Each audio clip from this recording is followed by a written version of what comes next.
On this special edition of UTR, we share some of our favorite museum memories. We'll see a bounty of beautiful beads, a presidential place, and some TV magic. Then we find some natural history, see how Ford was founded, and even stall for some classic cars. Pun intended. Get ready to explore some of the many museums that make Michigan a great place to ponder. Everyone loves a great story, whether it's the classics we grew up with or the ones handed down through history. But what about the comeback stories, where what's new meets what's next, and why meets why not? Let's dive into the latest chapter of Detroit and the unmistakable vibe of pure Michigan. Your trip begins at michigan.org. There's something special about the pride, the skill, and the passion it takes to build something great. The Construction Association of Michigan, CAM, understands that passion and has been providing contractors with the resources they need since 1885. A visit to the Stahl's Automotive Museum will take you back to a time when cars were more than just a way to get around. In addition to beautiful cars, enjoy the collection of gas pumps, road signs, oil cans, and other car-related accessories. Info at stahlsauto.com. Support provided by DestinationAnnArbor.org, your gateway to Chelsea, Dexter, Manchester, Milan, Saline, Ypsilanti, and Ann Arbor. I've been around the world, but there's one place I keep coming back to. And the more I explore, the more I realize it's the place to be. I'm Tom Dalton, and this is Under the Radar, Michigan.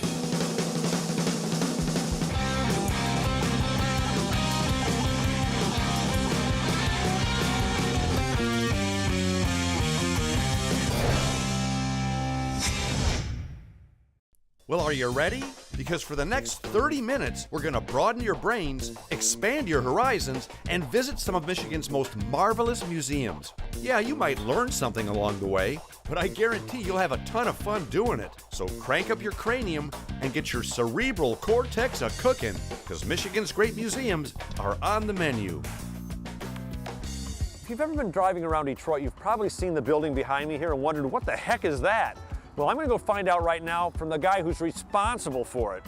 And you might want to come with me, it's freezing out. I'm at Dabble's African Bead Museum, and just walking around the building is an awesome experience. The entire outside of the museum is an artistic expression of the man inside, and that man is Dabble's. Yeah, I found your place on the WeberNet, you know, that Yes. place, that thing you need for the computer for. Yes. And the pictures of this place fascinated me. And when I got here, it's even more fascinating and more incredible when you see it up close and personal, the building here. What is it exactly you do here?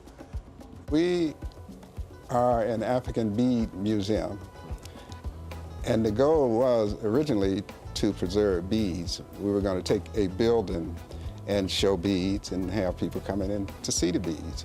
We ran out of money, so we decided to just beautify the place. Dabble's is a true character, and you can tell he's put his heart and soul into this. Walking the grounds with him and learning about the history and culture that surrounds his place was a great way to spend the afternoon. And I even got to meet another colorful character who hangs out here. Yeah, well, ever since I got here, I've been hearing this ethereal kind of music. Where's that coming from? That's coming from a drummer named Ipe who plays a lot of different instruments, and he's over in the corner. I'm gonna go check him out. He's a drummer? Yes. I'm gonna check him But out. he's playing a choral. Okay. So are you usually here when people come to see the museum? Oh yeah, And what's your main function here? to provide the ambiance, the music. Ambiance and music, that's cool. So if I come back down, can I jam with you again? Sure. Cool. Dabble's a cool guy. This is a great place. I'm gonna bring my daughter here and buy some beads. Ladies and gentlemen, we interrupt your regularly scheduled programming to bring you a live message from the Oval Office at the White House. Well, I may not be the president, but I still got a pretty important message for you. And that message is that you need to visit the Gerald R. Ford Presidential Library and Museum in downtown Grand Rapids. It's a fascinating place chock full of fun and history. Not to mention an up-close and personal experience with our 38th president, Gerald R. Ford. After a polite yet strong suggestion that I vacate the Oval Office, I met up with Kristen Mooney. She's a public affairs specialist here at the museum, And her mission was to make sure I learned and behaved. You know what I love about this museum? Not only does it pay tribute to the presidency and to Gerald Ford, but it's a great way to take a step back in time to a decade that was, I mean, there was so much happening in the 70s. There were a lot of things going on, a lot of social unrest, social movements. What kind of guy was Gerald Ford? Well, he was very Midwestern. He was down home, wanted to do well for the citizens that he represented, and that was being a congressman or being a vice president or then being president. And you mentioned you've been here 16 years. Yeah. Which means A, you started when you were a baby, and B, you must love it here. I do. I've always wanted to work with history, and politics is great, and so here I get the best of both worlds. Well, thanks for picking my favorite decade. Thank you. Want to see me disco dance? Yeah. You do? Sure. I'll have to practice first. It's been a while. As you walk through the museum, you're literally surrounded by the historic sights and sounds of the 70s. And with some exhibits, you can walk right into history. Now, for people who don't know, what happens in the cabinet room? This is where the president gets information about the decisions he's making. Well, what's neat about this is I'd never get the chance to go in the real cabinet room in the White House. Right. There's no way. But to come in here and see, I mean, this is an exact replica. Yeah. So it's to think that people sit around a table like this and make the kind of decisions they make is pretty awe-inspiring. Not only does this museum give you an up-close and personal experience with the 70s, it really gives you a sense of the importance and complexities of the presidency and the accomplishments of Gerald Ford. If you're looking for a place to feel presidential, pop into the Gerald R. Ford Library and Museum. Oh, and the Oval Office? It really is oval. Cool. If you watch our show, you've probably noticed that we do a lot of, well, TV magic. So I thought, wouldn't it be cool to go see the American Museum of Magic? And it's right here in Marshall. Come on inside, I'll show you. Pretty cool, huh? If you're into magic history or just want an incredibly cool place to hang out for a while, this is the place. It's the American Museum of Magic. And yep, it's right here in Marshall, Michigan. Susan Collins spent a few magic moments with us to explain why this museum is so worth seeing. So did you like my magic trick that I did earlier? Yes. Pretty cool, It was huh? amazing. Thank you, thank you. So how did the American Museum of Magic end up in Marshall? Well, it's one man's collection, about 750,000 items, and he came out from Detroit looking for a quiet place to house his collection. And he and his wife and father-in-law had dinner at Schuler's and wandered down the street and saw that this building was for sale. And then they opened up, and they did it in October, like maybe right around Houdini's birthday. Ooh. We had a big seance trying to bring Houdini back, And he said? and sadly Houdini didn't come. I had a funny feeling he wouldn't. Well, he's probably busy. But one of the funny things about it was you couldn't buy bagels any place closer than Ann Arbor, which is 75 miles away. And so consequently, I had to bake the bagels so we could have lox and bagels to try and bring Houdini back. That's probably why he didn't come. And you said you don't do magic. That sounds like magic to me. Oh, now for people who have never been here before, describe this place. I mean, it's pretty magical, actually. Well, the posters are the thing that just really set me off. I love the poster collection. And this is just very few. There are over 2,000 that have been dry mounted, and I think it's something like 200 or so are on the walls because there's just not room for all of them. These are all original, real? These are all original handbills from all over the world. Bob was very good at finding things, and people would bring him things. They would mail him things. He was known as a collector by the magic community, and everybody knew he was doing it just for fun. He wasn't doing it for money. This collection is the largest in the world in private hands. It's open to the public, and it's right here in Marshall, Michigan. Well, whether you're into magic or not, this museum really is a neat place to explore.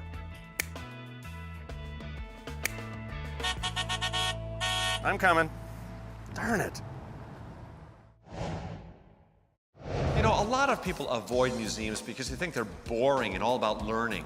But if you have the right attitude about learning, it can be a lot of fun. And if you pick the right museum, it can be even more funner. I think I need some learning. Oh. Not only is U of M's Museum of Natural History the right museum, it's an absolute treasure for people who live in Michigan. And until you come here, you forget just how much fun learning can be. He's hunting. I reached out to Amanda Page, which is perfect because she's the outreach program manager at the museum. And she had all the knowledge that I was looking for. Now, let me see if I understand this right. Museums of natural history are meant to explore the natural world. Yes. And our place in it. Yes. That is a good sort of summary and caption of what natural history museums do. One of the things I love about this place is you can make a donation when you come in, but you can just come, you can bring your family here and just come in. We are the best bargain in the state of Michigan. We have the most fossils on display, we have the most dinosaurs on display, and you can't beat the price. We do ask for donations. You can donate in our donation box. You can join as a member, which is a great bargain because you can get into other museums across the country for free. But if you're looking for something to do with your kids, it's a rainy, cold day outside in the middle of like November, December, January, February, April, come to the museum. You don't have a missing link exhibit, do you? Because I'm available. We don't have a missing link exhibit yet, but we can go upstairs and get you all molded up and casted and put you on display. That'd be perfect. Awesome. In only 20 short steps, Amanda took me about 11 billion years back to a time when dinosaurs were stomping the earth. So this is not a Tyrannosaurus Rex? This is not a T-Rex. This is Allosaurus, or Big Al as I like to call him. He is a theropod. Big Al. He's distantly sort of related in that all meat eaters are sort of from the same branch of dinosaurness, but he is not a T-Rex. Because T-Rexes were twice this size. T-Rexes were probably bigger than twice that size. We've got a T-Rex head in the front, and his head is infinitely larger than this guy's head. Maybe he had a big-time TV show. It's entirely possible. He is the more famous of the two, but Allosaurus is a lot cooler. Next, Amanda took me to visit two giants from our neck of the woods. Now these are mastodons? These are our mastodons. She is a lovely lady from Michigan. This gentleman is a signed upstanding citizen from the great state of Indiana, and they met right here on our exhibit floor and are going to be together forever. How'd they meet? They met when our exhibit designers decided we need to have a pair so that you can talk about comparing how do you know that that's a female and that's a male. She is one of my favorite things in the entire museum because of her broken tooth. She is not a perfect lady, as most of us are not. How old is she? She is 10,000 years old, so she is technically a fossil. Anything younger than 10,000 years old is not eligible for fossilhood status. Yes! You are not, officially not a fossil. Then Amanda showed me something that totally gave me an aha moment. This is an actual T-Rex brain. Look how small it is. Proof positive he probably did have a TV show. Amanda made our trip to the museum so much fun, I completely forgot I was learning. So pick a day, exercise your brain, have some fun, and spend a few hours at U of M's Museum of Natural History. After being there for a while, you'll realize it's such a natural thing to do. Have you ever looked at a car or a truck and wondered, how the heck did that happen? Well, wonder no more. And that's because the good folks at the Henry Ford put together an amazing experience called the Ford Rouge Factory Tour. And it's a tour you should totally take. From artifacts dating all the way back to the Model A, to state-of-the-art interactive displays including robots, lasers, and 3D imaging, this tour totally takes you there. You'll learn the incredible history of this awesome auto plant and even see vehicles actually being made today. This is a total historical and manufacturing experience that few people get to, well, experience.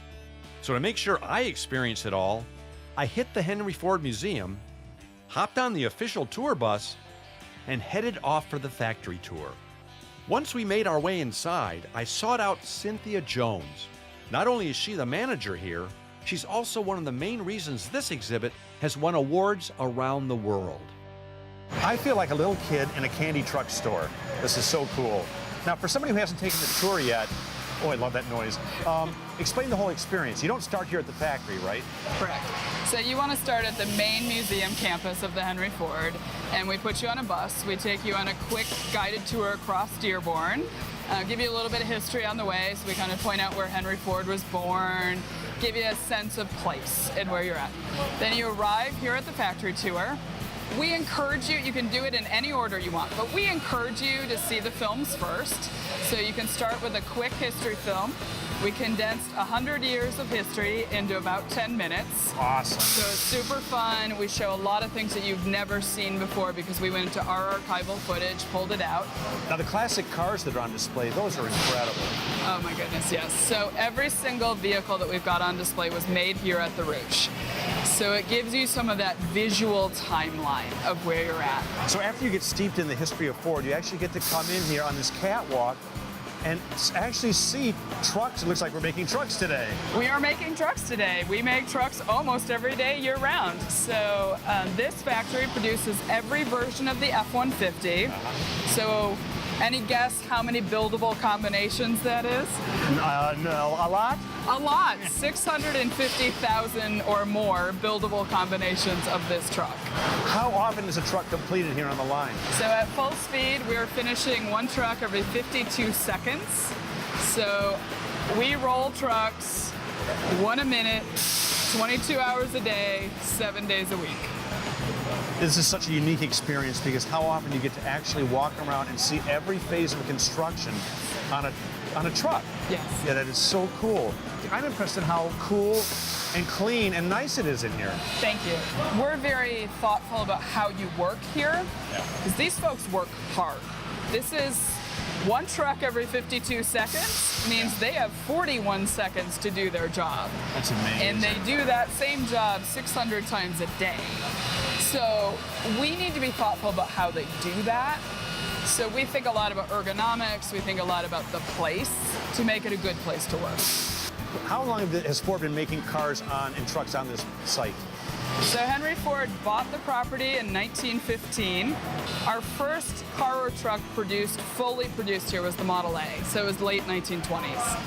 So we've been in active production for 100 years. And I understand you actually have a living roof here? We do. So Bill Ford was very visionary, and he looked out from his office at World Headquarters. He can see the Rouge, so he can look at us every day. And he thought about this place that's building the world's amazing truck and this amazing place, 100 years of history. How do you go forward? How do you be a good neighbor?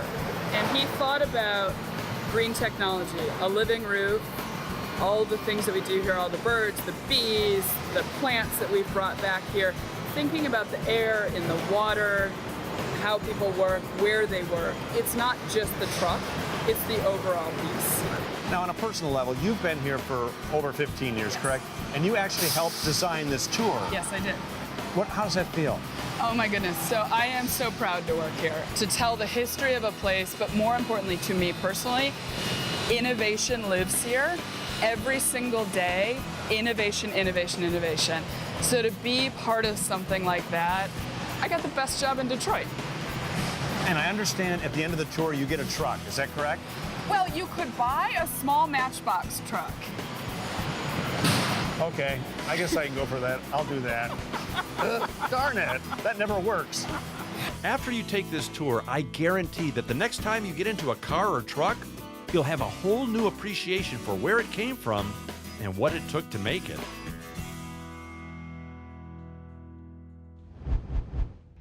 If you've got a chronic craving for classic cars and you want to do something about it, well, there's no reason to stall. Well, not until you get to this place. Stahl's Classic Auto Museum in Chesterfield is a place you just have to see to believe. It's a one-stop eye-candy auto shop where you can get your car fix, well, permanently fixed. John Lauder is the curator here at the museum, and he was the perfect motorhead to help me get a handle on this great place. We have gotten so many emails about this place from people in the past couple of years. Now that I'm here, I totally get it. I might send myself an email. Well, you should. How did this collection come to be? Well, Mr. Stahl had a very successful business that was growing, and he needed more property for his employees to park on. He purchased a house in St. Clair Shores in order to tear it down, and the nice old gentleman that was selling the house said, well, now that you've bought my house, you need to come in the garage and buy my Model A Ford. And it struck him as a fun idea and something he could do with his sons. And it started with one Model A Ford And He got bit. well, he got bit. He got bit, and this is a disease for which there is no cure. Well, obviously, oh my gosh, this collection is mind-boggling. What does it take to maintain a collection like this? It takes perseverance because time is not our friend. Time's kind of working against us, and these cars are mostly all restored.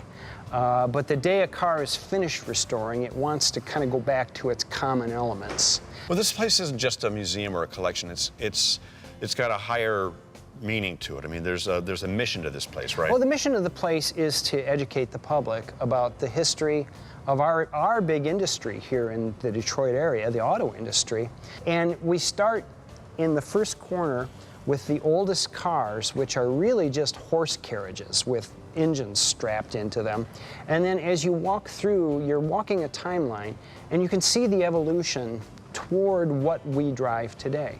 Now, this place is kind of tucked away in an industrial park, and it's not open all the time. It's got select hours, right? We're open every Tuesday from 1 to 4, the first Saturday of every month from 11 till 4. And also, I understand it's free?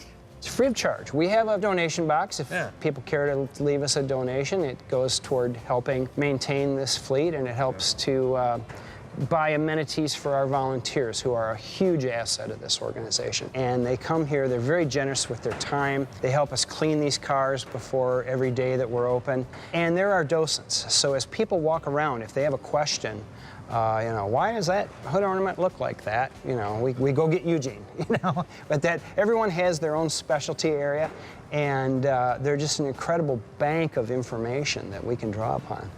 You got a favorite car in here? I do. You want to show it to me? I sure would. Yes. A chance to sit in one of these classic cars? Oh yeah, I'm all about that. Oh, now that's a door. That is a door. Why does that feel and sound so cool? Well, this is a wood-framed body on this car, and all cars prior to the mid-1930s, the structure of the body is wood, and the steel is just a skin to keep the water off the wood and to give it a pleasant shape. You know, what are we sitting in? We're sitting in a 1934 Packard Roadster, Super 8 Roadster. Also known as probably the coolest car I've ever sat in. This is extraordinary. Packard was called the Rolls-Royce of America, and they were a very fine motor car for a discriminating clientele. Yeah, I'd like to think that back in 1934, this is the kind of car a TV show host would drive. Huh. Probably not. Yeah, you're right. Well, after a great conversation with John, he cut us loose to roam this ridiculously cool collection. And in no time at all, we all picked out our favorites. Mine was, of course, the incredibly lavish 1931 Cord L29 Le Grande Boattail Speedster for, well, obvious reasons. Jim had his eye on the incredible 1919 Meisenhelde. Yeah, of course, it didn't really do that much for me. Oh. As for Eric, his dream ride was the 1912 Rolls-Royce Silver Ghost. And if you look close, you can see him dreaming about it right now. Eric? Eric? Eric! This incredible collection is a true and inspiring American treasure that's right here in our own backyard. And there's so much to see that you'll most likely be planning your return before you even leave. So stop by Stahl's and spend some quality time looking back at the things that move us forward every day. Hey there. Want to know more about all the great places we go on the program? Just go to our website. You can watch episodes, tell us where to go, jump to our Facebook page, and even buy a hat like mine. So just go to utrmichigan.com. That's utrmichigan.com. Go now. Or now. Everyone loves a great story. Whether it's the classics we grew up with or the ones handed down through history. But what about the comeback stories, where what's new meets what's next, and why meets why not? Let's dive into the latest chapter of Detroit and the unmistakable vibe of pure Michigan. Your trip begins at Michigan.org. There's something special about the pride, the skill, and the passion it takes to build something great. The Construction Association of Michigan, CAM, understands that passion and has been providing contractors with the resources they need since 1885. A visit to the Stahl's Automotive Museum will take you back to a time when cars were more than just a way to get around. In addition to beautiful cars, enjoy the collection of gas pumps, road signs, oil cans, and other car-related accessories. Info at stahlsauto.com. DestinationAnnArbor.org is your gateway to Chelsea, Dexter, Manchester, Milan, Saline, Ypsilanti, and Ann Arbor. Find out the best spots to eat, festivals to attend, activities to do, and places to discover at DestinationAnnArbor.org.